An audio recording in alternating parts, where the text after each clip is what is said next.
Olá, pessoal, eu sou Kelly Varela, produtora de conteúdo, escritora do Mágicas de Mãe e também do Mais Que Autismo. Eu vou estar aqui no Mãecast para conversar com vocês sobre vários assuntos relacionados à maternidade típica e atípica. Vem com a gente!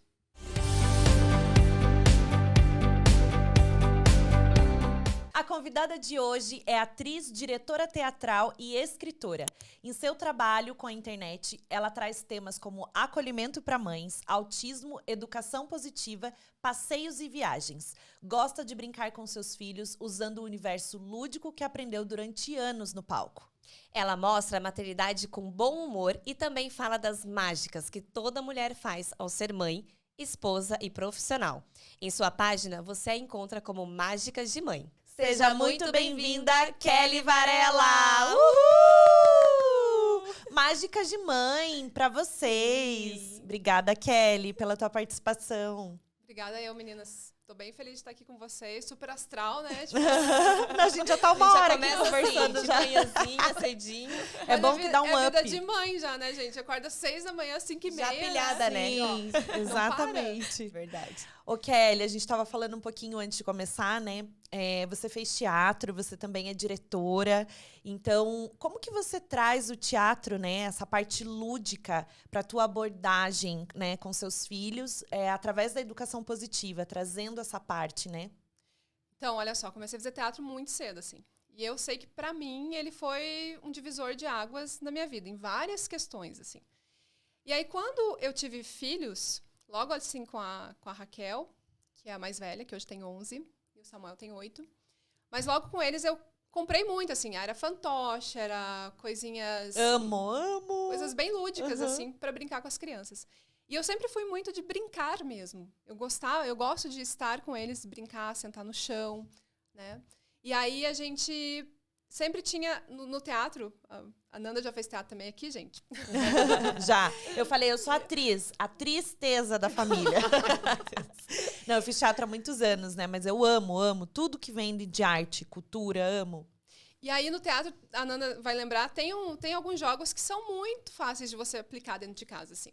E um Sim. deles é o História Maluca, que você pode pegar vários objetos, Sim. já vou dando dicas aqui, vários objetos que você tem em casa ou da criança mesmo, coloca tudo em um saco, assim, e você tira aquele objeto e começa a contar uma história.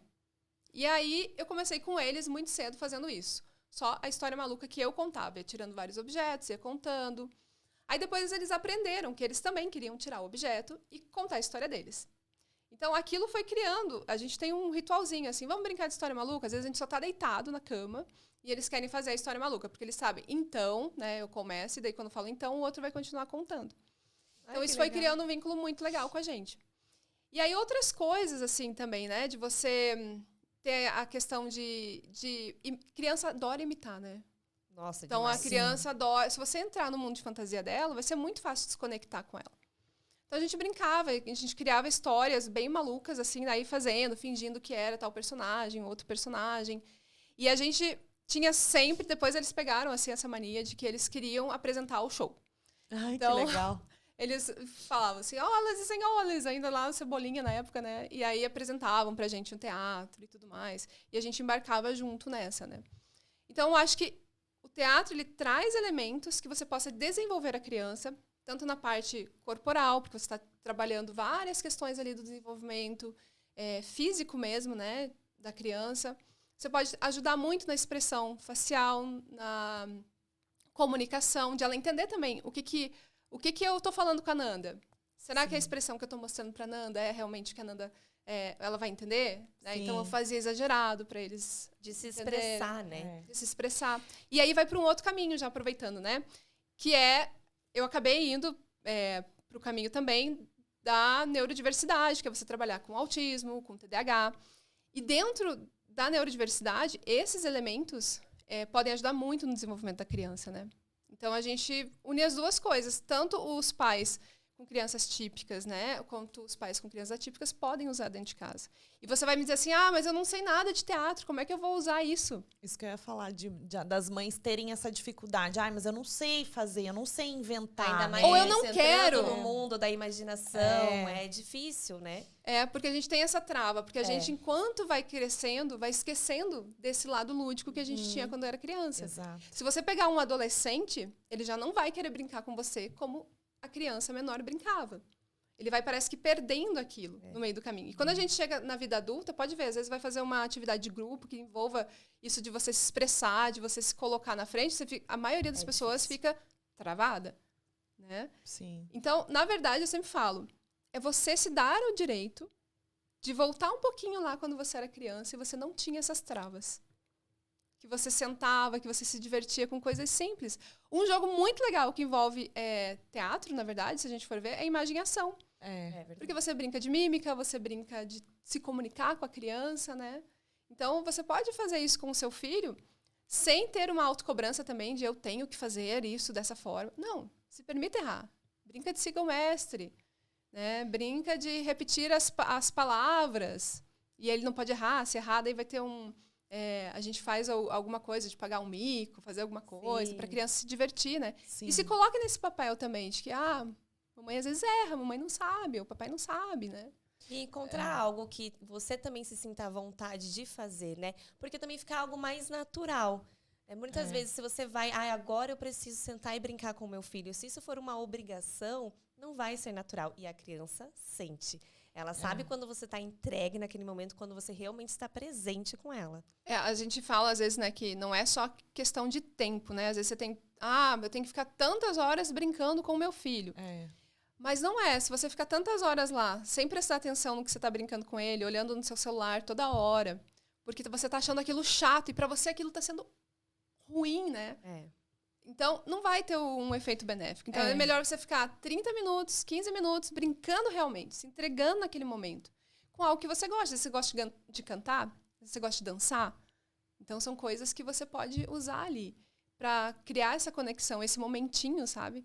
Sim. Porque a criança, ela vai levando aquilo com ela. E você pode pensar assim, nossa, mas no que isso vai, lá na frente, vai ajudar, né, no desenvolvimento dela, assim. Gente, vai ajudar ela a se comunicar melhor com as pessoas, né? A saber, a criar vínculo com as outras pessoas. Porque ela tinha isso, ela tem esse exemplo dentro de casa. São muitas habilidades naquele momento que são desenvolvidas para a vida adulta. É o que eu falo, né? A cultura, ela traz isso, né? A gente já falou isso várias vezes aqui, mas por exemplo, quando eu fui levar a Maria Cecília a primeira vez no cinema, arrependimento, mas tudo bem, porque 4 anos, né? Mãe extremista. Não sou, eu não queria ter levado com 4 anos, mas fui para assistir aquele filme Elementos. A Maria Cecília já é uma criança que desde pequenininha ela vai em teatro para ver. Eu levo ela em circo, ver espetáculo de música, de peças infantis.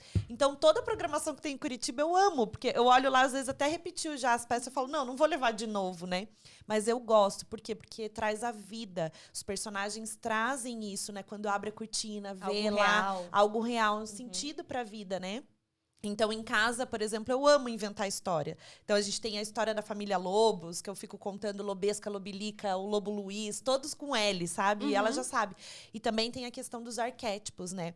A história, ela traz os arquétipos para a vida da criança. Então, quem é o vilão da história, quem é o bonzinho, o que acontece no desfecho da história.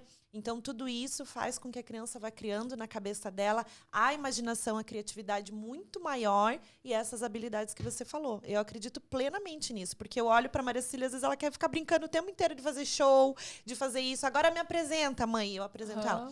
Mas, claro, requer paciência, requer tudo isso, mas não é para qualquer mãe, né? Toda mãe que vai fazer isso. Não é isso que a gente está falando, são os momentos curtinhos ali, que é o que você encontra de conexão com o seu filho. E às vezes a gente, vamos falar assim, né? Agora você falou uma coisa, não é toda mãe que vai encontrar. E às vezes a gente tá tão sobrecarregada com as tarefas, porque assim, a gente acordou às 6 horas da manhã. A partir do momento das 6 horas que eu acordei até estar aqui, eu não parei, gente. Exatamente. Eu não parei. Eu fui parar agora, quando a gente chegou, e a gente foi tomar um chá e conversar.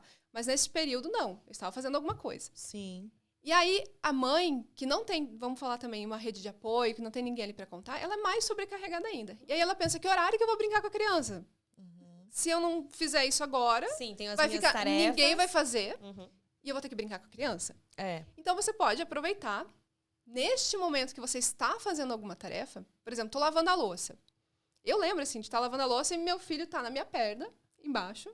Então o que você faz? Ou você coloca alguns brinquedos ali, ou você tenta conversar com ele de uma maneira diferente, que chame atenção, ou cantar, ou incluir a criança naquele seu momento. Uhum. Então, às vezes, você não precisa parar tudo que você está fazendo. É. Ah, mas aí, muitas vezes, ele pede para me ajudar. Então, brinca que ele está te ajudando. Você não precisa dar realmente o que você está usando ali, que daí você diz, ai, meu Deus, vai sujar tudo, vai fazer uma bagunça, vai ser pior ainda, né? Que tem isso também, a gente fica ali estressado. Então, você dá uma coisa menorzinha, dá uma bacia, dá uma colher, né? Diz para ele bater, para ele brincar, tipo, usa o pote da cozinha. Então, essas coisas fazem com que a criança, você tenha um momento ali, que você está brincando e está fazendo ainda o que você quer, sabe? Envolver ele Envolvendo no no processo. Uhum. Porque eles querem se sentir útil, né? Então, E atenção, né? Eles querem É uma estar busca- perto. Isso, é uma busca incansavelmente por atenção. Por eles, a gente ia brincar o dia inteiro, é, né? exatamente. Mas, às vezes, a gente não pode brincar o De dia novo, mamãe, é o que eu mais É. inteiro. E aí, então, você pode 5 vezes a aproveitar... mesma história. E repete. Então, você pode aproveitar na sua rotina diária ali, para não ser uma coisa assim que, ai, meu Deus, de novo, lá vou eu brincar, né? Ou mamãe já brincou.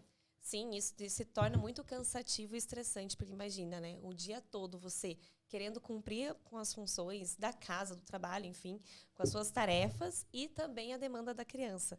Então, isso no final do dia é extremamente cansativo, você não aguenta mais. Então, o que eu posso analisar hoje o meu dia, a minha rotina, o que eu preciso ser feito e a demanda da criança e como que eu posso encaixar isso para que fique mais leve para mim. Então, acho que é essa a realidade, porque a gente está aqui, mas a gente não sabe a realidade das pessoas que estão nos assistindo. Então, é você olhar, pegar o que estamos conversando aqui, de sugestões aí que a gente traz, mas olhar para a sua realidade e encaixar isso conforme o seu dia. Porque a gente vê, né, tipo, essa semana ainda saiu lá que a maioria dos brasileiros ficam mais de 1 hora só no deslocamento do trânsito. Se a gente pegar grandes cidades, que as pessoas ficam 2 horas, 3 horas no trânsito, essa mãe ela vai chegar em casa já super cansada, com um tempo muito reduzido para ficar com o seu filho. Então, ela tem que achar aquilo que ela acha que, naqueles momentos, que seja 15 minutos do dia dela, aquilo vai fazer a diferença na vida dela e na do filho. Vai ter qualidade naquele momento. Então, às vezes, é na hora de dormir. Então, você conta uma história, você canta, ou você simplesmente para conversar com a sua criança. Então, você ter este momento, né? Pra gente não trazer também pra mãe, ai, meu Deus, eu passei o dia inteiro e eu não brinquei. E aí você se sente culpada. E você vai dormir com aquela culpa, né? Eu não fiz o suficiente pelo meu filho. Sim. Então, E tá tudo bem, porque tem dias que realmente não vai dar. É que a culpa vem de cobrança. E quando a gente se autocobra, a gente tá o tempo todo devendo. Porque nunca vai ser o suficiente. Eu sou incapaz de estar com meu filho naquele momento, então agora eu também tô cansada. Não é sobre isso. É sobre a gente tentar encaixar o que é possível. É dentro do possível. Tem o ideal e tem o possível. Então, nem sempre você vai estar, né, disponível para fazer tudo. A gente não é um polvo que dá conta de tudo, né? Apesar da gente ser, mas praticamente... Mas nem pode, né? Então... porque se a gente começa a dar conta de tudo, daqui a pouco aí essa criança vai sentir falta da mãe, no sentido que essa mãe vai ficar doente. Não vai ter saúde física ou emocional. Exatamente. Pra cuidar e pra brincar e pra estar ali. Então, acho que tem que ser um momento realmente de criar... Pensa assim, eu preciso criar vínculo. O vínculo não tem a ver só com ficar o dia inteiro com a criança, gente. Porque ficar o dia inteiro com uma criança, às vezes, não é estar com a criança. Sim. Então, às vezes, você deixa lá a criança na frente da TV, na frente do computador, na frente do celular, e você fica no mesmo ambiente, mas você não está com ela. Então, é ter um momento de... Agora vamos sentar, vamos olhar olho no olho. Vou saber o que meu filho está pensando. Criar essa conexãozinha ali, sabe? Desde que eles são pequenininhos. Sim. Desde bebês, assim. E eu acho que o primeiro passo é entender realmente a importância disso, desse momento, essa conexão, o que vai trazer, que ele vai levar até a vida adulta dele. Quando você se conscientiza disso, fica mais fácil de você entender. Não, a demanda dele é importante. Ele precisa disso. Não é algo que ele está fazendo para irritar você, né? Porque vem esses pensamentos. Quando a gente está na exaustão, vivendo o caos, e a gente precisa lidar com a demanda da criança, a gente entende que, meu Deus do céu, mas eu não posso fazer nada. Ele não pode me ver fazendo nada, que ele vem me chamar. E não é sobre isso, né? Ele não faz isso para nos afetar, para nos irritar. Nossa, hoje eu acordei querendo irritar minha mãe. Não. É uma demanda necessária para ele. Então, quando a gente se conscientiza disso, tenho certeza que fica assim mais fácil de entender. A gente passa a ter uma empatia maior pela criança e a necessidade dela. É que tudo a gente acha que a criança tá fazendo pra provocar. É, A mas criança aí tá, né? Então, não é. é uma visão bem, eu acho que até equivocada mesmo, né? Porque a gente tem que pensar assim, é uma criança. Geralmente que faz que eles estão mais grudinhos da gente. É. É os 2, 3 anos ali. Uhum. Porque eles só têm a gente. E eles é um exemplo ali de conexão. E é bom estar com a sua mãe porque ela te traz segurança, né? Proteção. É divertido. Porque a mãe é que. A mãe, e vamos colocar aqui o pai no meio da história, porque eu sempre falo que a sobrecarga das mães vem também porque um pai não esteve Da ausência de tanto um pai. presente quanto deveria, né? Sim. Então a gente fala de brincar, mas não é só a mãe que tem que brincar, ela tem que dividir isso com o pai. Então um dia o pai brinca, outro dia a mãe brinca, a criança vai ter atenção todos os dias da semana. Né? E aí ninguém vai ficar tão sobrecarregado. É. Então, quando a gente coloca isso de porque ele só quer ficar comigo, daí parece que tá te sufocando. Aí eu sempre tenho lá um post que eu coloco no Mágica de Mãe, que é, gente, esse grudinho daqui a pouco já não vai ser tão grudinho, né? Ele vai começar a se distanciar de você, conforme ele vai tendo os amiguinhos, conforme ele vai socializando com outras pessoas, tendo outras pessoas. Então, uma fase que vai exigir mais da gente, quando eles são pequenos, vai exigir mais. Mas isso passa tão rápido. Então, às vezes, a gente também tem que parar e dizer, calma, vamos respirar, vamos aproveitar este momento, nos dar o direito de aproveitar este momento e saber que cada fase tem seu tempo, né? Sim. Vai passando ali. Pra gente não ficar também, senão parece que cada fase, meu Deus do céu, que difícil que é. Porque as fases são difíceis, né? Cada uma delas tem as suas questões ali. E não é nem que melhora, né? Não melhora, Muda. só muda, né? Só muda. Mas se você pensar, são poucos os anos da infância ali, vamos dizer, até se estendendo de 0 a 7 anos, mas a gente sabe que os primeiros 3, 4 anos, né, é uma demanda muito maior. Mas se você comparar isso a uma vida inteira, são pouquíssimos anos, né, de infância, de que ele vai demandar de você. Então, acho que também olhar esse todo também fica mais fácil pra gente. Não, vai passar realmente, então vamos aproveitar agora, porque depois... Quantas vezes eu encontro pessoas falando assim, nossa, que saudades desse caos que você vive hoje. Falo, ai, gente, será? Mas e dá saudade mesmo, então... Não, ontem mesmo eu tava pensando, a Maricília pediu pra eu contar a terceira história.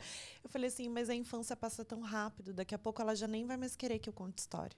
Daqui a pouco Então, ela vai dormir sozinha, dizer boa noite, mãe. Não precisa. E tchau. E nem quer saber daí mais de mim, não quer. Então, assim, né?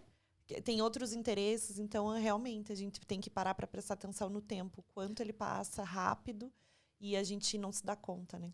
A gente tá com começando a ter fases diferentes em casa, né? Porque a gente tem diferença de 2 anos e 5 meses entre um filho e outro. Que idade tem eles, Então, a Kelly? Raquel tem 11, vai fazer 12 no final do ano. Uma pré-adolescente. Uma pré-adolescente.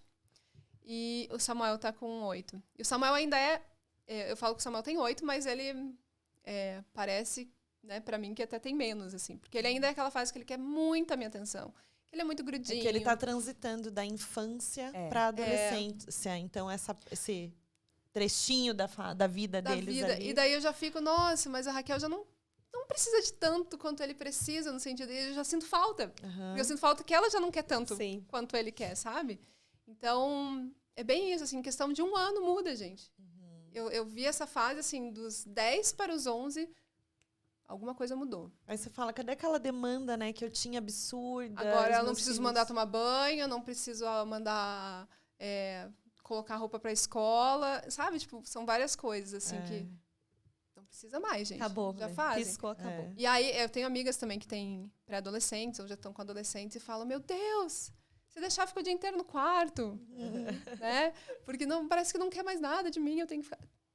Calma, vai lá, conversa também. Você tem que ter essa... Eu acho que é criar também, que é um desafio para nós aí.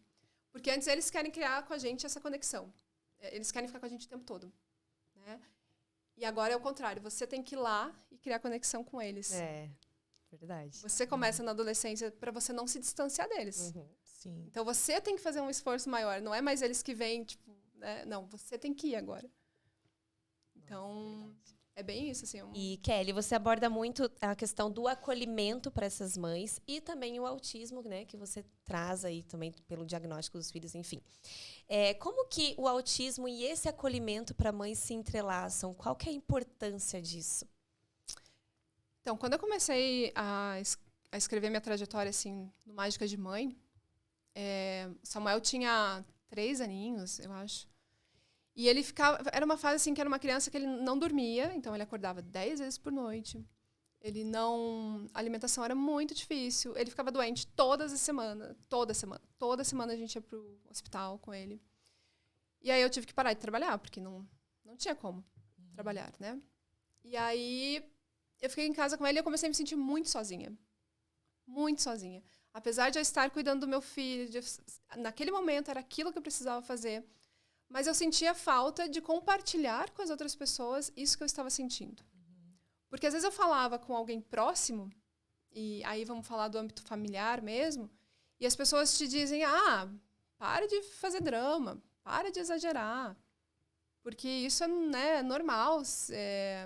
Porque muitas pessoas também acham que quando você vai desabafar ou compartilhar alguma coisa, você está reclamando do seu filho. Você não está reclamando do seu filho. Você só queria que as coisas fossem um pouquinho mais leves, que as coisas fossem diferentes, ou que as pessoas te escutassem, né? E aí foi quando eu escrevi meu primeiro texto, que foi Solidão Materna. E eu joguei para a internet e no dia seguinte ele tinha dado 10 mil compartilhamentos. Assim, eu fui dormir e de manhã tinha 10 mil compartilhamentos. Eu falei, pera, gente, não sou só eu que sinto isso. As mães estão sentindo isso. As mães se sentem sozinhas. Porque você não tem um espaço... Eu estou falando isso de 5 anos atrás, então as coisas melhoraram muito, mas a gente não tem um espaço seguro para falar, para ser acolhida. Porque você fala, e o que acontece? Você é julgada, você é criticada. E aí, a crítica e o julgamento vem vários fatores da maternidade, né? Se trabalha, se não trabalha, se a criança fica doente, a culpa é tua. Nunca tá bom. Independente da sua escolha, você sempre vai ser julgado, criticado. Sempre vai vir alguma questão para a mãe. E aí eu vi que esse era o caminho, que eu tinha que entrar e falar disso, porque eu tinha muitas questões, assim, muitas questões que eu vivia, e cada tópico que eu colocava lá, as pessoas se identificavam e diziam, nossa, você está falando o que eu realmente sinto. Então é um espaço seguro. Então é isso que eu busco, assim, com Mágicas de Mãe, que as mães tenham um espaço onde elas possam desabafar, um espaço seguro, para que aqui eu possa falar e não vou ser julgada. Sabe? E aí, quando que entrou o autismo em tudo isso, né? Ou as neurodiversidades que a gente fala, que foi um momento que... Aí isso foi mais pra frente. Fiquei um bom tempo escrevendo só sobre maternidade, esse sentimento mesmo de acolhimento, que a gente precisa ser acolhida. E aí a gente teve o diagnóstico quando meu filho tinha 4 anos. Antes a gente chamava de... O autismo, ele é um transtorno de neurodesenvolvimento, né, para quem não sabe. Então, a criança, ela já nasce com autismo. E tem vários níveis de autismo. Então, a gente antigamente falava nível severo, nível moderado, nível leve. Hoje, a gente prefere que não se fale mais isso, porque você traz em cima desses nomes um rótulo, né, para aquela criança. É leve, então... Então não precisa de nada, Entendi. ou se é severo, aquela criança parece que não vai ter capacidade de fazer nada. Então, assim, e não é isso. Da necessidade, né, de cada criança. Então, exatamente. Então, na época, a gente recebeu o diagnóstico de nível 1 com superdotação, com altas habilidades. E aí a pessoa vai dizer isso. Mas é nível leve, então não precisa de nada. Tá tranquilo. Tá tranquilo. Ou aquela coisa assim, nem parece que tem autismo, né? Eu já escutei isso. Nossa, teve uma vez que eu fui fazer o cartão de estacionamento e falaram, nossa, agora eles estão vindo tão bonitinhos, né? Eu falei, como assim, gente? Meu Deus. Pessoa que trabalha falou isso. É sério isso, cara? Nossa, agora eles estão vindo tão bonitinhos, né? Ele é tão bonitinho. O que uma coisa tem a ver com a outra, né? Não tem nada a mesma coisa com a outra. Então, a gente tem a gente tem uma ideia muito equivocada do que é o autismo, né? A gente tem a ideia de que o autista é aquele que é incapaz e que não pode fazer nada. E não é nada disso, gente. Ou que não socializa. Que não socializa, que não gosta de estar junto com as pessoas, que não gosta de ter amigo. E não é nada disso. né? Então, esses estereótipos, assim, ainda a gente precisa quebrar muito. A gente precisa trazer muita informação para que as pessoas entendam o que é realmente. E aí mudou minha cabeça nesse sentido, porque eu comecei a sentir o que uma mãe atípica sente. Que é a luta por você ter acesso ao diagnóstico, que não é barato. A luta para você ter acesso às terapias, que são muito caras. E a rotina da família muda totalmente. Então, essa família vai ter que passar... No nosso caso, nunca foi uma rotina... Já era uma rotina de terapias muito exaustiva, mas a gente nunca teve a orientação de fazer 20, 40 horas de terapia por semana, por exemplo. E tem mães que recebem a orientação de fazer 40 horas de terapia por semana para os seus filhos. E de onde que eu vou tirar esse dinheiro? De onde que eu vou tirar o tempo? Quem que leva para a terapia? Quem que paga essas terapias? Então, as famílias, a maioria das famílias, elas acabam fazendo o quê? Um dos dois para de trabalhar, né? Para cuidar dos seus filhos. E aí, no parar, a gente fala que a conta não fecha, porque parou, e de onde que vem dinheiro, e quem que paga e tudo mais. E essas mães começam a se sentir... É um sentimento, assim, de impotência, porque eu já não posso dar a qualidade de vida que eu dava antes para o meu filho. Mas eu não posso... Como que eu vou fazer se eu não der isso, ele não vai se desenvolver? Então, a mãe atípica, ela fica a família que tiver muito... Coloco porque tem muitos pais que realmente são muito empenhados. Eles têm que ter esse apoio, esse acolhimento. Porque senão ela vai ficar doente muito mais fácil. Ela vai cair no meio do caminho muito mais fácil. A gente tem altas taxas de mães que acabam cometendo suicídio porque não dão conta, porque não é uma coisa leve. É uma coisa no caminho que você tem que tirar, sei lá de onde, assim, né? Energia para conseguir estar presente ali, levar nas terapias, dar o tratamento adequado, o desenvolvimento dentro de casa. Tem mais isso, né? Porque não é só desenvolver nas terapias. E fazer em casa, né? Eu tenho um sobrinho que ele é autista. E é o que ela compartilha comigo. Ela fala assim, Manu, não é só questão de levar, né? Nas terapias, mas sim que eu tenho que continuar com esse desenvolvimento em casa. Então, aí é que a cobrança vem maior ainda. Né? Porque imagina, já é exaustivo toda essa rotina de terapias. E ainda chegar em casa e a mãe fica com aquilo na cabeça. Não, eu preciso estar desenvolvendo ele aqui também. Então, imagina, para essa carga mental, meu Deus, é enorme. É porque precisa e às vezes não tem outro caminho. Às vezes ela tem que desenvolver mesmo. Porque às vezes a gente também coloca... A gente fala, né, que a gente também coloca mais um peso, às vezes, na mãe atípica, no sentido que você tem que se desenvolver seu filho dentro de casa. E às vezes a história do brincar. Às vezes a mãe não sabe como fazer isso. Ela não tem preparo nenhum para fazer isso. Então, fica naquilo, né, você tem que fazer. Na verdade, a gente tinha que ter melhores, né, políticas públicas que ajudassem essas famílias nesse caminho, sabe? Para que não fosse tão pesado.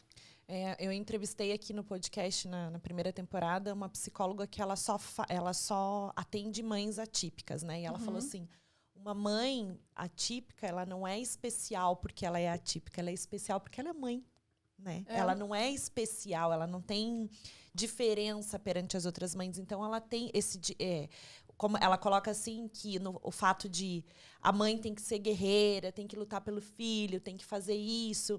Ela não tem direito de reclamar. Então, ela tem direito, sim. Só porque o meu filho é assim, eu não posso reclamar? Eu tenho direito de falar. Eu tenho direito de dizer que eu estou cansada, né? Então, eu não sou uma mãe especial. Eu sou uma mãe como outra mãe, né? Então, eles colocam como mães especiais. Você é guerreiro, você recebeu isso. Mas eu sempre um presente de Deus. Um presente de Deus não, mas é fardo. Fardo. Exato. E ninguém carrega a cruz maior do que possa. Isso. Não tem nada a ver com isso. Tem a ver com o fato dela ser mãe, ela também precisar ser acolhida para isso, né? Eu tenho duas versões para essas frases, assim, né? Uma delas é que as pessoas falam por ignorância. Ignorância no sentido de não saber. Sim. E aí elas às vezes vão falar para te dar um ânimo, sem saber que elas estão sendo, às vezes até cruéis, né, com a mãe ali naquele sentido, assim, que, pô, gente, então quer dizer que Deus me deu sabe, para eu passar por aquelas provações, então, assim, eu não acredito nesse tipo de Deus, assim, né, no sentido que ele vai te, sei lá, fugiu a palavra agora. E aí, tem um outro lado que eu Deus acho... te escolhe, né? É. Tipo assim, eu te escolhi. Não tem a relação Não, e com o que isso. eu preciso provar? O que eu fiz pra eu provar algo, entende? Sim, não através faz de uma sentido. criança. Exatamente. Então, Eu acho que é isso que eu quero falar. Assim. Então, a criança vai ter que passar por muitas outras... Porque ela vai passar por muitas mais dificuldades, né? E provações no sentido de que ela vai estar o tempo todo ali tendo um esforço muito maior para conseguir chegar em determinado ponto. Porque Deus quer me mostrar alguma coisa. Eu tô sendo meio, né? Tô sendo egocêntrica até, né? Tipo, então é tudo em volta de mim. Sim. Não é em volta de mim. Então, eu até vou contextualizar bem rapidinho uma historinha que ela falou de... Uma história, né? Vou encurtar a história. Ela contou da mãe que ela ficou 5 minutos no celular, o filho caiu na piscina. Ela estava num clube, o filho caiu na piscina, ficou com muitas sequelas e ficou acamado, só mexendo o olho. E essa mãe, ela não tinha mais alegria de viver, não, né? Olhava o filho dela, 5 anos. Imagina o filho de 5 anos cair na piscina, né? E acontecer isso. Então, ela fala sobre isso, que colocar como filho perfeito e o filho, né, que é especial, por exemplo. Não existe isso, que o filho é perfeito e o outro não. São filhos iguais, né? E ela trouxe a relação de como que essa mãe lida agora com esse filho, né? Com a culpa dela. Então, às vezes, a mãe acha que a culpa é dela mesma. Por exemplo, várias mães que contaram suas histórias aqui, a Aline, por exemplo, contando do Heitor, que tem a agenesia, que não tem as mãozinhas, ela já passou por esses julgamentos na gestação. Porque, você tomou alguma coisa? O que você tomou? Você fez isso? Imagina essa mãe que o filho caiu na piscina. Né? Você acha que ela queria que o filho caísse na piscina? Pelo amor de Deus. Então, como que você devolve a vida e a alegria para uma mãe após receber um diagnóstico? Independente do que seja. Se for um acidente, se for autismo, se for... Então, como que você traz esse acolhimento? Né? Isso que precisa ser falado. Igual essas frases que você estava comentando. E aí, a gente tem... Eu falo que a gente tem um combo em casa, né? Porque aí a Raquel, ela tem uma síndrome rara que ela afeta, chamada heterotaxia. E essa síndrome faz com que os órgãos dela, da parte torácica, abdominal, sejam invertidos. Então, com exceção do coração, os outros órgãos dela são invertidos. E a gente já teve, ela já usa marca-passo, hoje ela já teve várias questões cardíacas, teve que fazer cirurgia de emergência para a parte abdominal ali. E eu lembro que várias pessoas, assim, diziam... E é isso que magoa, às vezes, né? Que você está ali na luta e tal. E as pessoas ficavam, mesmo sabendo que era tudo isso, que era saúde mesmo, ali, física. Você estava vendo o que era. De, vocês ficam procurando doença, vocês ficam inventando. Porque eles ficam sempre doentes. E aí, tipo, será que é verdade mesmo esse diagnóstico? Sabe? E aí, gente, que mãe, em sã consciência, que vai sair com seu filho... que vai, seja para qual for o diagnóstico, eu sempre falo, gente, se a mãe está com essa dúvida, se ela acha que pode ser, qualquer coisa que ela ache que pode ser, ela tem que ir atrás. Claro. Ela tem que ir atrás e tirar essa pulguinha.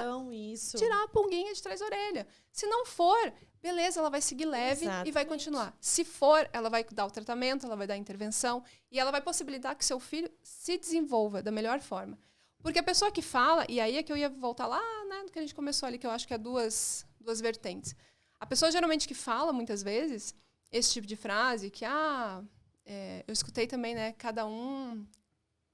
Quando eu falei uma vez que minha filha estava doente, uma pessoa falou, mas cada um com seus problemas, né? Tipo... Tá. Tipo, lide você com isso. Beleza. É a pessoa que não quer se comprometer, a pessoa que não quer te ajudar, é a pessoa que não é tua rede de apoio. Então, assim, olha, eu não posso fazer nada. Então, Deus deu para você, você vai levar... Sabe? Então, eu acho que tem esses dois lados. A pessoa... Porque da maternidade a gente sabe, né? Que muitos julgamentos que a gente encara como julgamento ou crítica ou palpite não vem por maldade. Né? Vem por desconhecimento. Mas outros vêm porque não quero me envolver, gente. Por ignorância, né? Por ser leigo no assunto, não saber, fala qualquer coisa, não sabe o que falar. E a gente tem que lembrar também das mães que sabem, mas não aceitam. Né? É que a gente fala muito, a gente vê isso é muito mais comum com os pais, com os homens. A gente vê a negação de diagnósticos. Isso, exatamente. Porque geralmente você vê a maioria que está lá correndo atrás é a mãe, a que está estudando é a mãe, que vai fazer uma pós sobre o assunto é a mãe. Mas tem mães que realmente não aceitam, por mais que outra pessoa te fale. E elas... eu acho que tem pontos, assim, que ela ainda não... Ela sabe, mas ela não está preparada para admitir isso. Sim. Né? Ou por muito medo mesmo. Sabe, eu tenho muito medo. E se eu admitir agora? Será que vai mudar essa imagem do filho que eu fiz? Sim. Né? Dessa imagem que eu tenho do meu filho? Uma expectativa. Eu não vou admitir para ninguém, porque enquanto eu não admitir para ninguém, ele continua sendo o mesmo para todo mundo. Então, ninguém também vai julgar meu filho, ninguém vai criticar meu filho, ninguém vai... E aí, eu lembro muito de uma frase, assim, da neuropediatra, que ela falou... Se você não falar, se você não dividir isso na escola, por exemplo, vai continuar sendo taxado. Mesmo... Ou a escola vai falar, ao contrário, né? Geralmente a escola observa, Traz. fala pra mãe, só que aí a mãe não... Mas quando você não não tem essa aceita. dificuldade de aceitação, você também está negligenciando o seu filho. Mas Tá, aí, mas aí- a gente aí é- não dá pra gente julgar essa não, mãe, mas né? então eu acho que assim, tem O que aceitar o processo dela. isso, tem que aceitar o processo. Por isso que o acolhimento para essas mães tem que ser forte, essa rede de apoio tem que ser forte e entender sobre o assunto para ajudar essa mãe nesse processo de aceitação.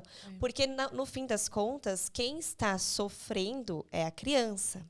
E a gente sabe o poder das terapias, um diagnóstico precoce, e quando você começa com as terapias cedo, a evolução que é para essa criança. Então, esse processo de aceitação tem que vir também do externo, porque a mãe sozinha ela não vai conseguir. Já é difícil ser mãe. Uma mãe atípica, é claro que os desafios vão ser maiores. Então, nesse processo de aceitação, tem que ter uma rede de apoio. Eu vejo que, como eu tenho um caso na família, a família se envolveu tanto na questão dele que isso foi essencial para os pais. Porque os avós foram correr atrás do que é o autismo, conhecer para que não venha essas frases, para que não venha esse desrespeito com essa mãe e esse pai. E fica mais fácil, porque a família abraçou a causa. Não, tá todo mundo entende, todo mundo sabe que quando o Joca chega aí na nossa casa, chega em alguma festa, a gente sabe que não é para abraçar, beijar, porque ele não gosta. Se tem muito barulho, a gente diminui. É um respeito com ele, com a família dele, e ajuda os pais a aceitarem esse processo, porque a família toda tá nisso. Porque imagina se a mãe tem esse diagnóstico e ela tem, muitas vezes, vergonha mesmo de externalizar isso, de falar para a mãe dela, para a avó da criança, que a criança tem esse diagnóstico. Mas então, se a avó sabe, entende, tem a informação e acolhe, fica muito mais fácil. É que a falta de informação traz isso, né? Traz a insegurança, o desespero. É falta de informação. E só tem a ganhar. Essa criança, principalmente, só tem a ganhar. Mas as famílias, a gente vê famílias que entram, mas a gente vê muitas famílias que só taxam a mãe mesmo, tá, gente? Então a gente vai ver, ela vai ser considerada mesmo a louca da história. Eu ouvi muito, né? Tipo, tá colocando rótulo, tá procurando coisa onde não existe. Então, assim, infelizmente, ainda tem muita família, inclusive maridos ou pais. Quando é separado, então é mais difícil ainda, tá? Porque aí o homem... O que eu recebo de depoimento, de comentário de mães, assim, que o mais difícil ainda é vencer o próprio pai da criança, né? Para admitir que existe algo e que você precisa intervir na criança, no processo do desenvolvimento da criança. Então, essa falta de empatia é que faz com que muitas mães se fechem, porque elas sabem que elas vão ser julgadas. Então, o julgamento que a gente tem na maternidade já é bem... Eu falo, mães que não são mães atípicas. Pensem nos julgamentos que vocês recebem. Agora, pensem nisso, 10 vezes maior. Tá? Que a mãe atípica vai receber. Sim. E aí, ela é sempre vista como louca. Ela é sempre vista... Meu Deus, será que eu realmente tô louca, né? Então, vendo coisa. Eu tive essa sensação porque o Murilo demorou um pouco para começar a falar.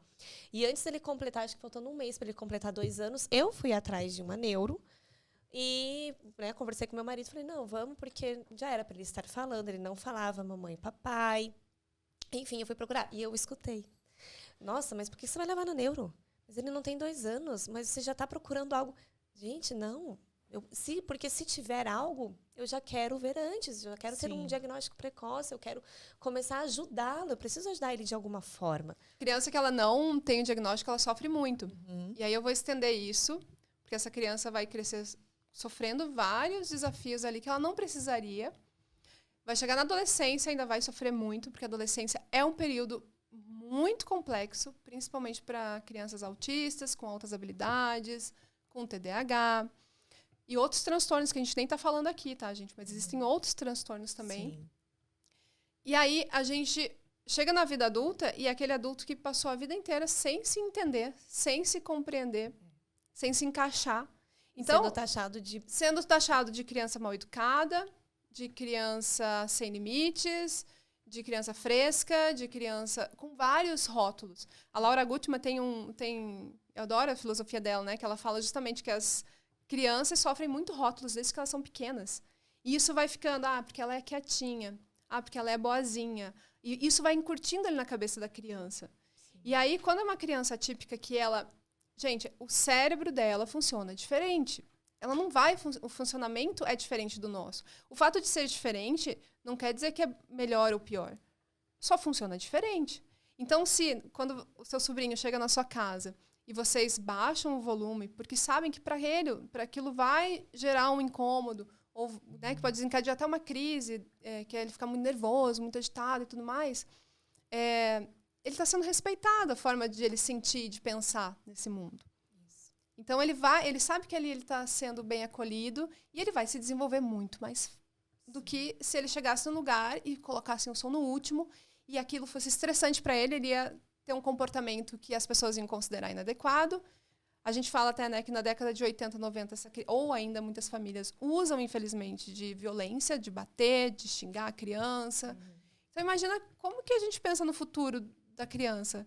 Como que você pensa o melhor futuro possível se ela não tem esse lugar de apoio, de segurança? Essa estrutura. Suporte. E essa criança que não tenha, por exemplo, um diagnóstico, ela vai sofrer desde então e vai levar isso para a vida adulta. E aí ela vai começar a trabalhar, né, a ter seus afazeres, e as pessoas também vão julgar, mas ele é preguiçoso, porque ele não consegue trabalhar direito.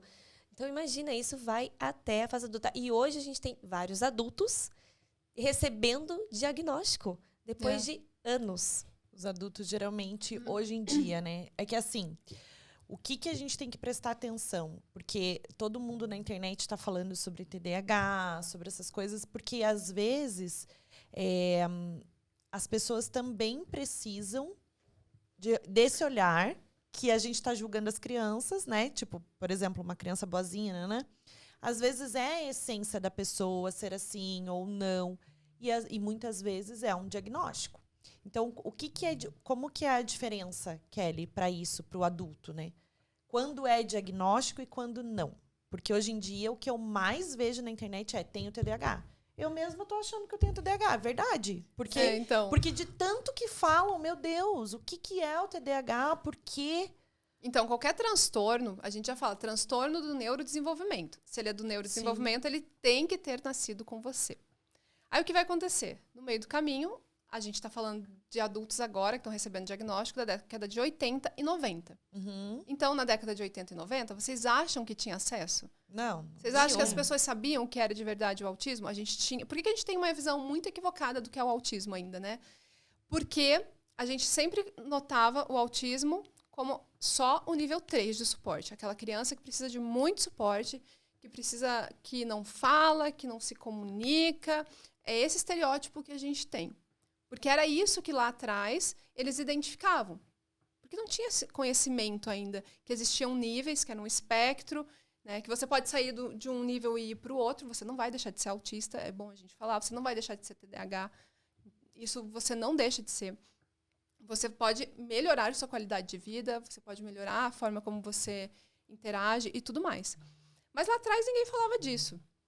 Então, a gente cresceu com esse estereótipo, com a propaganda de ver a criança isolada, sozinha, que não queria se comunicar com ninguém, que não queria ter amigos, que não olhava nos olhos. É isso que a gente tem. Mas, aí a gente veio evoluindo e foi se descobrindo, né? ciência foi descobrindo que existem vários níveis de autismo, vários tipos de autismo, tipos de que a gente fala nos níveis ali, né? E aí o adulto chega, a gente escuta muito diagnóstico em adulto, e o adulto ele sofre taxação maior ainda, tá, gente? Porque aí ele vai dizer, nossa, mas você não chegou até aqui, Nanda, como é que você agora tá querendo achar que você tem TDAH? Né? Mas se você viveu até agora, por que você quer isso? Verdade. E aí, então a taxação é maior ainda. Por que esse adulto chegou até aqui? Porque ele não tinha informação e os pais muito menos. Sim. Então ele não é que... Tem uma entrevistada que ela me falou assim, eu não vivi, eu sobrevivi. Então eu vim passando e sobrevivendo em situações que eu ia tendo.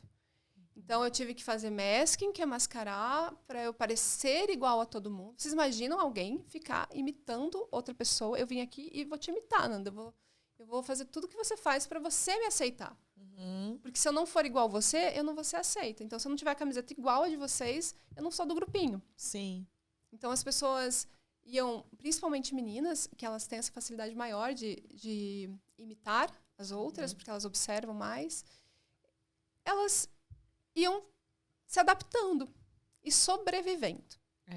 E aí a gente está falando dos níveis ali, nível 2, nível 1, que é mais imperceptível, né? Porque daí o pai acha que é só personalidade, a mãe acha que é só personalidade. E aí, chegando lá na vida adulta, então, quando que é só da personalidade e quando que realmente é um diagnóstico. Quando você vai ter que voltar lá para trás, desde a sua infância, e pensar tudo que esses sinais, esses sintomas causaram na sua vida. Então, te causou prejuízo? Você tinha dificuldade de lidar com as situações por conta desses sinais? Se isso te causou prejuízo, aí vai ser, né? Então, realmente, pode ser TDAH, pode ser autismo. E não é assim, tá? Não é eu chegar aqui e vou dar um diagnóstico para você na primeira consulta. Não, você tem que procurar. Eu sempre falo pra Manu, eu era uma criança que eu não parava quieta. Então, dentro da sala, eu queria terminar tudo antes, tudo rápido pra incomodar, pra conversar, entendeu? É verdade, os professores não me aguentavam. Acho que eles passavam eu de ano, que é pra eu poder já sair rápido da escola, porque eles sabiam que minha mãe não ia me tirar, então eu estudei desde o pré até o 3º ano numa única escola. Os professores falavam, vamos passar a Fernanda rápido de ano, porque a gente sabe que a mãe dela não vai tirar ela daqui. Então, assim, eu era uma criança extremamente agitada. Eu não conseguia me concentrar no que o professor estava falando. Então, o professor... Cara, meu Deus, que dificuldade. Já queria fazer outra coisa, entendeu? Então, é igual o livro. Vou ler o livro. Se o livro tem os textos, né? Como é que fala? Sequência, assim, Sequência não termina, dos né? capítulos e não termina nunca. Meu Deus, começa a me dar um desespero. Ler livros. Então, agora, se ele termina, são capítulos curtos e consegue... Aí eu consigo, né, ter uma sensação de que ele vai acabar, entendeu? Então, eu tenho isso. É dificuldade de foco naquilo ali e prestar atenção no que tá fazendo, entendeu? Então, eu tenho que estar o tempo todo ligada em outras coisas. Não sei. Eu vou ter que ir procurar, é verdade. Desde pequena, eu tenho essa sensação. Então, aí você vai trazendo... Eu sempre falo para as pessoas que... E eu era vetada, né? O tempo todo. Ninguém olhava pra isso. O que isso prejudicou na sua vida, né? O que Sim, você entendeu... agora hoje eu tenho uma dificuldade maior ainda.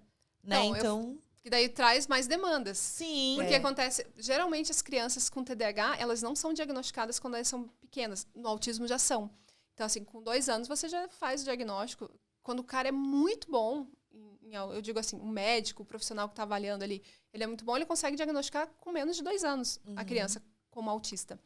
Já o TDAH é mais difícil. Por quê? Porque não tem tanta demanda quando eles são menorzinhos. Porque a criança brinca, porque a criança corre, porque a criança pula. Então, isso é normal do desenvolvimento de qualquer criança. Então, geralmente, ali naquela fase, vai passar e não vai ser diagnosticado ainda.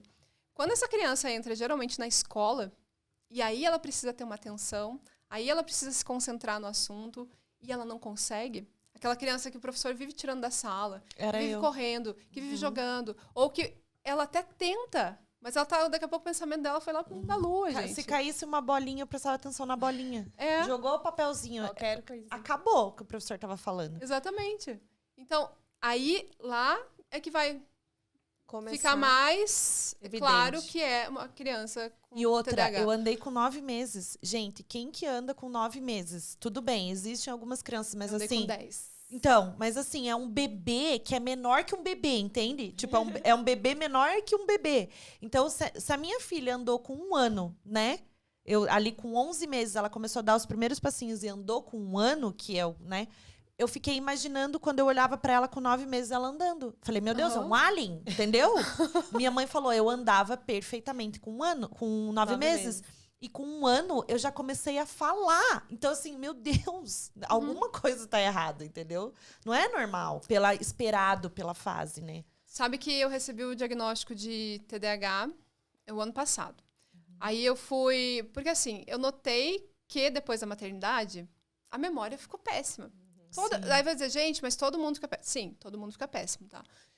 Piora realmente a questão de memória pra mãe, porque você tem muito mais demanda. Mas chegou num nível que eu tava muito preocupada. Eu achei, gente, eu tô com Alzheimer? Porque não é possível. E aí eu fui num neurologista e falei, eu quero fazer os exames aí pra ver se eu tenho Alzheimer precoce. Porque não é possível. E aí ele falou, vou fazer um teste com você aqui. E ele aplicou um testezinho rápido ali, de 15 minutos. Não, você é TDAH. Eu falei, tá. 15 minutos você vai me dizer que eu sou TDAH. Né? Sim. Saí de lá com a receita de um medicamento já pra tomar pro TDAH. Aí eu falei, não vou comprar. Aí eu fui atrás de uma neuropsicóloga e disse, olha, eu quero fazer uma avaliação para TDAH. Quero fazer uma avaliação completa, porque eu fui lá e ele, em 15 minutos, me disse. Ela fez minha avaliação em 6 sessões. Então, para as pessoas entenderem, pode ter médico que vai te diagnosticar rapidinho?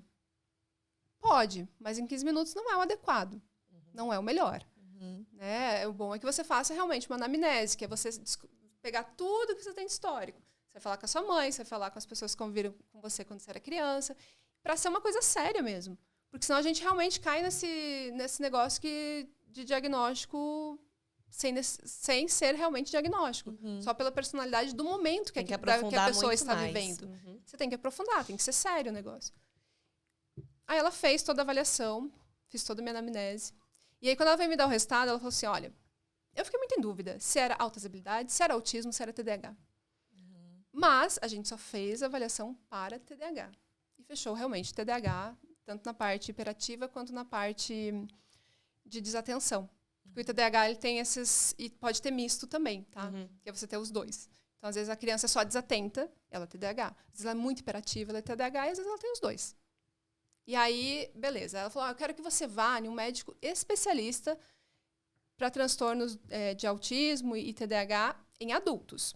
Então, você vai com a minha avaliação. Porque daí o que você faz, gente? Você pega a avaliação da neuropsicóloga e você vai levar no médico. Ou um psiquiatra ou um neurologista. E é ele que vai validar aquilo e vai dizer, olha, realmente e vai te dar um CID daquilo.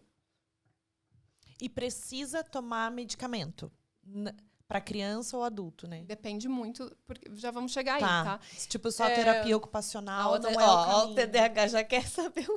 Calma aí, eu sou o TDAH que daquelas que gosta de contar história. E eu já tô lá, assim, tipo, pensando. E aí, assim, eu cheguei nesse médico, e aí ele leu, ele disse, realmente, você é TDAH, mas eu acho que não é só TDAH. Eu acho que você também pode estar dentro do espectro. E aí eu fico... Porque quando ela falou que tinha dúvidas, eu já fiquei com aquela pulguinha. Mas aí eu deixei, porque, não, TDAH e tal. Quando eu cheguei lá, ele falou, pediu uma avaliação aí neuropsicológica voltada para o autismo. E eu pensei, lá vou eu de novo. Porque, gente, não é barato. Não é barato, é caro fazer todas essas avaliações. E, sei lá, eu vou fazer. Já que eu fiz a do TDAH, vamos fazer também para autismo. E, realmente, quando eu lembro da minha infância, quando eu trago todas as questões, eu trago muito mais... O TDAH, eu acho que em mim é muito mais forte, porque eu era essa menina inquieta, eu pulava, eu subia em casa, sei lá, tipo, subia nos telhados e pulava nos telhados, eu não entrava pela porta, eu escalava e pulava janela. Então, assim, umas coisas que, tipo, né, subia em árvore, eu não parava. Eu tenho um monte de cicatriz no corpo, porque eu era muito inquieta, assim. Mas eu tinha muitas questões realmente diferentes, assim. Que aí eu fiz a avaliação voltada para o autismo e fechou o diagnóstico também em autismo. E, assim, eu ainda falo que ainda estou digerindo e processando, porque o TDAH era muito mais presente todos os dias da minha vida. Mas agora eu entendo muitos comportamentos que eu tinha até então que eu não sabia explicar. Que me traziam muito sofrimento sem eu saber, mas por que eu me comporto assim? Por que eu tenho que ficar passando na minha cabeça, ensaiando que eu vou chegar e falar com elas? Por que eu vou para São Paulo para participar de um evento que eu sei que vai ser muito benéfico para mim, mas eu chego lá e eu não consigo conversar com ninguém? Eu travo. Eu simplesmente travo. Por que eu tenho poucos amigos? E se eu não estiver, que a gente fala aquela coisa da amizade também, que você, tipo, é uma coisa muito recíproca, né? Então, se eu não procuro, eu estou sozinha. E várias outras questões, né, gente, no autismo, assim. Então, o que a gente pode ficar falando horas aqui, então Sim. a gente está resumindo tudo. Sim. Não se resume a isso, os sinais que eu tenho. Então, fiz vários testes, várias avaliações e fechou, realmente, diagnóstico em autismo. E TDAH, e ela falou em altas habilidades. Eu falei, gente, não vou fazer mais uma avaliação para altas habilidades. Porque as coisas são... Senão vai ser... É um Mais processo, como você É um falou. Você está processo. digerindo ainda, né? Mas trouxe muitas respostas para você também. Sim. E... perdi o fio da meada? Mas ou- é ou diferente também TDAH? quando alguém te fala, né? Então, por exemplo, quando um profissional te fala, você não sabe até então, daí eu acho que muda uma chavinha, não muda? Você não pensa assim, tudo bem, você pensar que você agora tem explicação para certas coisas, mas não te dá um... Meu Deus, agora eu sei disso, né? Você fica Sim, mal, né, com relação a isso, porque... Não é Em mal a relação, palavra, em mas relação ao você... autismo, tem muitas mães que sentem o luto, que tem o luto lá quando recebem diagnóstico. Eu fiquei super aliviada. É, isso que eu ia falar, é um luto, Fiquei assim, super aliviada. Te Porque trouxe eu uma paz pensei, gente, não pelas tem nada de respostas. errado. É. Agora só tenho as respostas e o caminho para seguir. É Sim. isso. É isso.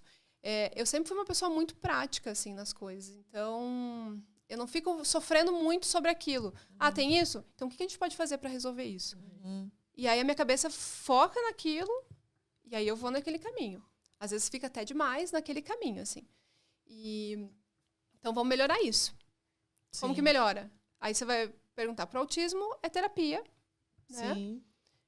Em alguns casos, em crianças, é necessário usar medicação, mas não para o autismo em si, mas para os sintomas que o autismo traz para a vida daquela criança. Então, não é para... Vamos deixar sempre claro que não é para curar o autismo, que o autismo não é doença, então ele não tem cura. É um transtorno, É um né? transtorno e vai te acompanhar por toda a vida. E aí, para o TDAH, a maioria das pessoas acaba usando medicação. Eu estou usando e falo que foi um divisor de águas na minha vida. Porque eu realmente não tinha concentração, não tinha foco, era difícil. Eu sou aquela pessoa que tem que estar com novidade a toda hora. Então, eu começo uma coisa e, mas isso aqui, tipo, já perdi, Já eu vou pra desanima, outra. já tem... E eu tenho muitas ideias, eu tenho muitas coisas, mas nunca conseguia concretizar, nunca. E aí, não estou dizendo que o remédio foi só o remédio. Porque Eu aí sou ao contrário. Enquanto não finaliza, vai me dando um negócio e vou ficando... Então, assim... Mas eu quero finalizar, mas eu quero eu- começar várias. Eu tenho isso. Também. Eu quero começar várias. Eu começo várias. Só que enquanto eu não termino, aquilo ali pra mim é como se não encerra, né, Manu? Então, pelo menos isso... É como se ela tivesse uma lista mental ali na cabeça dela, ela Isso. precisa dar o do check. Exatamente. Enquanto ela não dá o Enquanto check. não dá o check. E aí ela envolve todas as pessoas, né? Porque, Sim. claro, tem várias coisas que não dependem só dela pra finalizar. Então ela envolve, ela faz todo um... Ela muda todo o ambiente dela, as pessoas que estão em volta, em foco daquilo. Né? Então é bem... Até terminar, né? Porque Até assim, terminar. uma vez começado, tem que terminar. Começou, termina. Entendeu? Só Sim. que aí é o hiperfoco, entende? Então, é diferente. Mas eu também preciso de várias frentes, várias coisas. Não dá pra eu ficar focada numa só. Por quê? Porque eu entendo que eu tô abrindo possibilidades. Eu tô fazendo várias coisas em prol daquilo. Então, eu falo pra Manu, abre possibilidade, abre possibilidade. Só que aí vai ter que se fechar. Porque enquanto não finalizar... meu Deus do céu. É como se eu tivesse... Mas é isso, eu acho que procurar isso, né, que a gente... Procrastinação é uma palavra que não existe pra mim. Então, Não mas existe. eu procrastino, principalmente se o assunto não for muito do meu interesse. Eu já porque às quero vezes fazer pra eu amanhã, não também é, sou Manu? assim. Porque às vezes assim, ó, Procrastinar não é comigo, Sim, não, é ela não. ontem, entendeu? Fazer então, pra ontem. eu assim, tinha muito isso, principalmente, gente, antes da medicação. Nossa, eu vou fechar uma parceria. Uhum. Fechei um parceiro. A hora que fechou, aí eu tipo, não respondia. Porque, sabe? Sim. Tipo, fica, amanhã eu falo. Porque o que te levava era a motivação do buscar o Aí eu contato consegui. e conquistar aquilo. E aí, tipo, E tá, agora e agora? pra E a executar? sequência? E a sequência, né? E agora? Meu Deus do céu. Então, mas no TDAH, a medicação ajudou muito no meu caso. Eu sempre falo que é cada caso e cada medicamento vai ser diferente para cada pessoa. E também é uma questão muito de disciplina. É uma disciplina que você tem que ter. De colocar seus horários, para mim, tá? Sim. Tem que colocar os horários, as metas que eu tenho naquele dia, as consultas. Eu Então, mando pra sai com Manu aqui com um assim, diagnóstico. hoje, isso. Entendeu? Tipo, uma listinha. Tem que trabalhar com lista. Senão Porque a gente senão, se o perde. que acontece? Aí ela me manda outra coisa. Eu falo, mas não tava na lista. Por que ela tá me mandando isso agora? Entendeu? Então, aí desvia mais ainda o meu foco. Aí eu falo, tá, então vamos colocar na lista. Porque senão não dá. Se a gente não trabalhar com pequenas, médias e grandes metas, a gente não faz nada. Então, hoje termina isso, amanhã termina aquilo. E assim vai indo. Por isso que as pessoas procrastinam. Porque não dá tempo. E também tem muita influência, ainda mais a vida de uma mãe, né?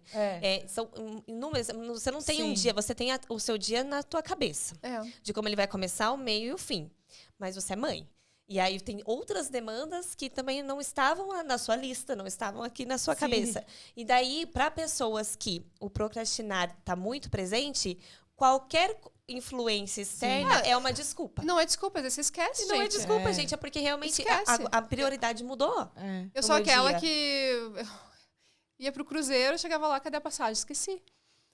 Saía de casa, cadê a chave? Esqueci. Celulares, eu perdi vários celulares. Tipo, eu sou essa pessoa que esquece. Meu Deus, celular. Gente, acho que eu também vou sair daqui com um diagnóstico. Porque eu com celular. Você tem um diagnóstico e eu tenho outro. A gente vai procurar. O meu é um, o teu é outro. Ô, Kelly, a gente quer entrar um pouco nas questões da sua página, né? A gente tá falando sobre o autismo, é muito importante tudo que você traz. Mas a gente queria saber por que você colocou o nome de Mágicas de Mãe, né? O que a maternidade tem a ver com a magia de ser mãe? O que é? Eu acho que é mais por a gente, cada uma ter um segredinho ali, né? Eu sempre falo que maternidade não tem receita de bolo que vai ser exata para todo mundo. Então, por mais que vocês duas sejam super amigas, que vocês façam um podcast juntos e que você aplique um tipo de situação na sua casa, para ela não vai ser igualzinho. Pode até mais ou menos funcionar, mas você vai ver que às vezes o processo é diferente, que o resultado não foi bem como esperado. Então, cada uma de nós vai achar ali o que vai funcionar. O que vai funcionar para que aquilo realmente dê certo. Para que aconteça realmente aquilo. E também pelo sentido de que tudo que a gente passa, né, na criação de um filho, que a gente sabe que não é fácil. Não é fácil. Eu digo que educar é a coisa mais difícil que a gente tem na vida.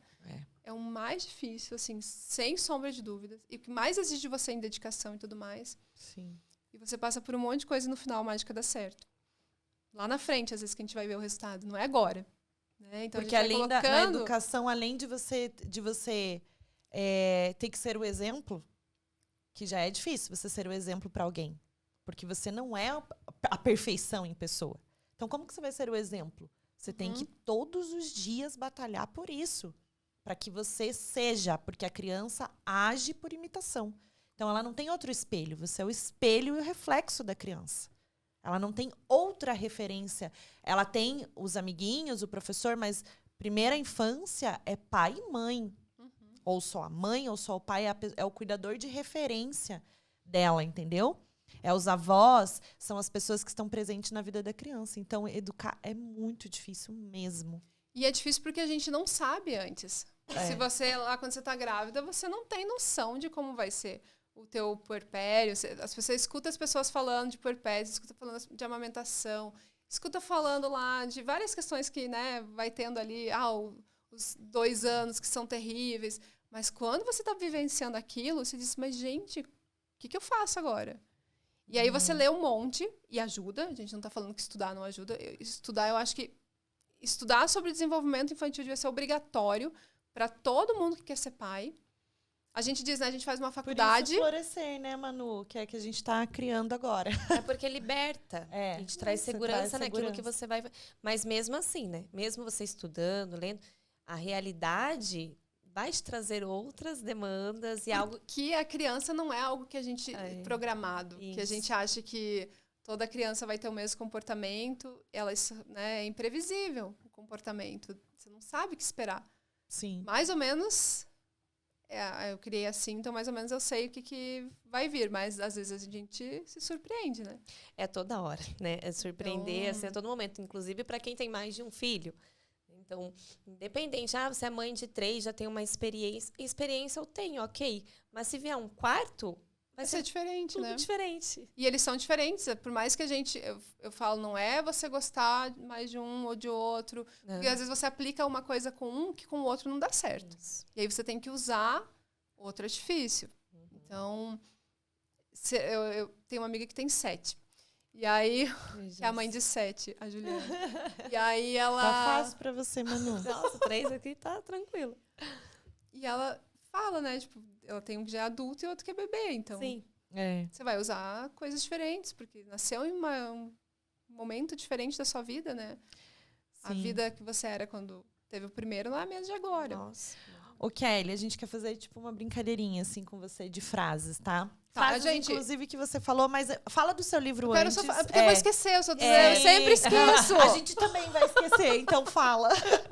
Fala do seu livro. Então, Pode falar pra essa câmera ali, ó. Do meio para Aqui, aquela ó, ali, ó. ali, ó. Isso. Então, gente, esse é o Mágicas de Mãe, para entender o autismo. É um livro baseado na nossa vivência, na minha vivência, da minha família. Então, eu falo, o que está aqui pode não se aplicar realmente para casa de outro, mas vai ser um caminho para você entender que muitas das coisas que você está passando, eu passei. E como que eu resolvi isso, né? Como que eu lidei com essas situações. Então, eu falo que é do será que é até o momento que você recebe o diagnóstico e agora você tem que seguir. Ai, que legal. Aborda Então, toda a fase. Toda essa fase, conto muitas questões nossas, assim, de como foi lidar com os diagnósticos, né? Porque eu falo que o meu marido também é autista, né? Então, é um combo aqui em casa. Então, é um processo bem complexo para a maioria das pessoas, que não é fácil. Então, deixo aqui. E tem muitos textos aqui relacionados à maternidade, de uma forma geral também, que é pra gente falar de como lida com... E onde que a gente acha? Ele tá na Amazon. Tá. Ah, legal. Daí A depois gente eu vai passo o colocar link pra aqui no vocês link aqui. também Vai na deixar. descrição. Uhum. Pra quem for do Rio de Janeiro, ele vai estar na Bienal do Livro agora. Então, quiser... Que não vai estar, legal. já passou a Bienal. Essa parte você tira. Já vai ter passado. Já passou a Bienal. Mas é isso, gente. E aí, qual era a pergunta? A gente quer fazer assim, ó, de frases agora. Então, tem uma frase que você sempre coloca lá. Por que mães sempre julgam outras mães? Eu acho que é por falta de empatia, de se colocar no lugar da outra e ter esse... de pensar, eu não sou igual a ela. No sentido de que eu não sou igual, então as situações não são iguais para ela e para mim. Eu estou passando por situações diferentes. Então, eu acho que falta empatia, de saber se colocar no lugar do outro. Mas é se colocar no lugar do outro com a visão do outro e não com a sua É, visão. Isso exatamente. é empatia. Porque, e compaixão, eu acho que até a palavra compaixão. Porque quando você tem a compaixão, você se coloca no lugar e você ainda tenta, né, ir além, de ajudar, de perceber que as coisas são realmente diferentes. Porque realmente, senão a empatia fica naquela relação tóxica até, né? Sim. Porque aí eu vou te falar o que eu acho que é certo pra mim. Isso. Exatamente. E essa empatia, muitas vezes, não precisa ser algo a ajudar com sugestões, o que você deve fazer, porque aí não é um papel de acolhimento, né? É justamente isso. De repente, você ter empatia pela pessoa é você escutar, ver pela visão dela e muitas vezes só acolher. Né? Não Às vezes é só ouvir, necessariamente gente. isso. Se você não sabe o que dizer, não fale nada. Às vezes o silêncio é melhor, ou dizer, olha, também não sei o que pensar. Estou aqui, né, para o que você precisar, mas muitas vezes as pessoas acham que a empatia, o ajudar é isso, é te dar uma sugestão, é te tirar do que você está vivendo agora. E não. E também a gente tem uma situação também que às vezes não é também... As pessoas vão dizer, então agora eu tenho que ter empatia, passar a mão na cabeça de tudo que a pessoa faz. Não é passar a mão na cabeça. É que às vezes naquele momento o que você vai falar não vai fazer diferença na vida da pessoa. Às vezes só vai piorar. Então, às vezes, você achar o momento certo também de falar algo que você não concorda. A gente falou ali antes, e as mães que não aceitam o diagnóstico. Às vezes, elas não sabem, as pessoas não chegaram da maneira adequada para falar com elas. Exatamente. Verdade. Sabe? Uhum. Então, é todo um... Eu acho que em relacionamentos com as pessoas, a gente tem que ter muito tato, a gente tem que saber Uma comunicação. se comunicar É. de uma maneira que a pessoa Entenda de entenda. fato, né? A gente erra muito na comunicação. Eu acho que estudar a comunicação, uma comunicação positiva. A comunicação positiva, ela não é só para criança, ela é para adulto Não. também. A gente vê Só que disciplina muitas positiva vezes em as tudo. pessoas passam por cima daquilo que você está vivendo sem te perguntar como você está se sentindo. Então, e muitas vezes não validam aquilo. Então, entendeu? Não fazem questão. E muitas vezes você está passando por uma situação e a pessoa tá, tipo, nem aí. Então, só de você validar o sentimento de uma mãe ou de alguém que está passando por uma situação já é importante para a pessoa. Você não precisa falar ou fazer grandes coisas, mas as atitudes que fazem as pequenas diferenças na vida daquela pessoa. E a gente vê isso nas crianças, né? A educação positiva é isso, é o acolhimento. Mas o que eu faço que ele tá frustrado, tá chorando, tá... Acolhe. Acolhe. É disso que ele precisa, exatamente. né? Do acolhimento. Pra gente encerrar, a gente queria te fazer a pergunta-chave do final que a gente faz. Né? Maternidade é... Uma descoberta constante, assim. Uma descoberta que vai exigir muito, muito de você, mas não tem nada que consiga explicar o que é realmente dentro da gente, sabe? Sim. E eu acho que é muito um sentimento único que difere muito de mulher para mulher, assim, tipo, o que cada uma sente ali. Mas para mim, eu não consigo nem explicar muito em palavras, porque eu acho que é doação e aprendizado mesmo. Toda mãe é única, todo filho é único.